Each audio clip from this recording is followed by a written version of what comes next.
এক গাঁয়ে রঘু নামের একটি লোক ছিল।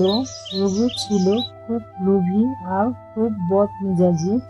তার ছিল একটি কলা বাগান। একদিন একটি হাতির বাচ্চা বন থেকে হেঁটে হেঁটে এসে রঘুর কলা বাগানে ঢুকে পড়ে।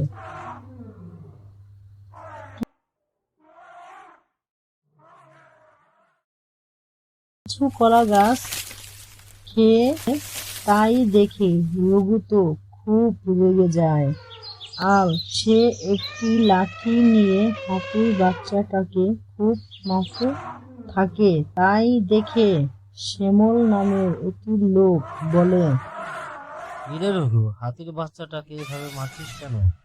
আর কি বলবো দাদা, এই হাতির বাচ্চাটা আমার খুবই লোকসান করে ফেলেছে। আমার কতগুলো কলা গাছ খেয়ে ফেলেছে। তাতে কি হয়েছে দাদা? আপনি তো এই হাতির বাচ্চাটাকে দিয়ে অনেক টাকা ইনকাম করতে পারেন। কিভাবে দাদা? একে নিয়ে দোকানে দোকানে পয়সা উঠাবেন। এই কথা শুনে লোভী রঘু খুশি হয়ে গেলেন। রঘু বলল, ঠিক বলেছেন দাদা। তারপর রঘু হাতির বাচ্চাটাকে নিজের সাথে নিয়ে গেলেন তার বাড়িতে। তারপর থেকে সে হাতিকে দিয়ে দোকানে দোকানে পয়সা উঠাতে লাগলো। এইভাবে অনেক দিন কেটে গেল, আর রঘু অনেক টাকার মালিক হয়ে যায়। তারপর রঘু ভাবে, আমার তো এখন অনেক টাকা, এখন আমার একটি বিয়ে করা দরকার। এখন তো আমার অনেক টাকা, এখন আমার একটা বিয়ে করা দরকার। তারপর রঘু ময়না নামে একটি মেয়েকে বিয়ে করলো। দুজনের সংসার ভালোভাবে কাটছিল।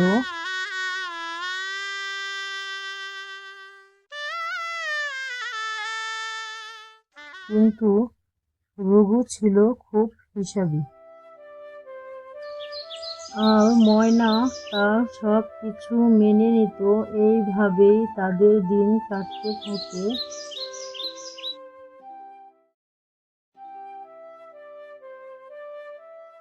ঘরে বসে না থেকে বের হয়ে বাজারে যাও আর বাজার নিয়ে এসো। ধুর, শুধু ঘ্যান ঘ্যান ঘ্যান ঘ্যান, বাজারে যাও বাজার যাও, এটা আনো ওটা আনো, যাচ্ছি আর ভালো লাগছে না।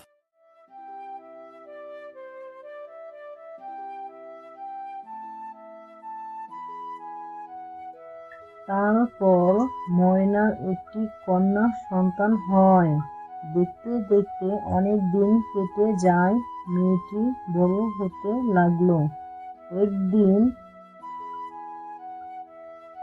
একদিন মেয়েটি বল খেলতে গিয়ে তার হাত থেকে বলটি পানিতে পড়ে যায়, আর মেয়েটি সেই বলটি তুলতে গিয়ে পানিতে পড়ে যায়।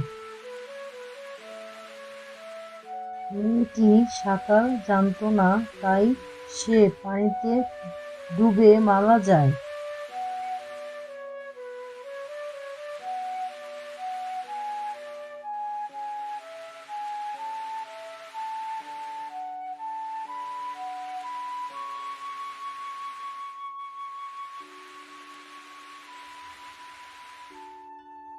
হাতিটি মেয়েটাকে দেখে কাঁদতে লাগলো আর তার মালিককে ডাকে।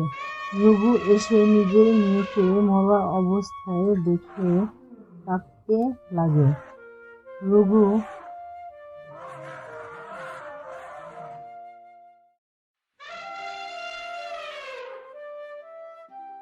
তখন রঘুর মনে হয়, আমার সন্তানকে মরা দেখে আমার যদি এত খারাপ লাগে, তাহলে আমি যে হাতিটাকে বন্দি করে রেখেছি তার মা বাবার অনেক কষ্ট পেয়েছে।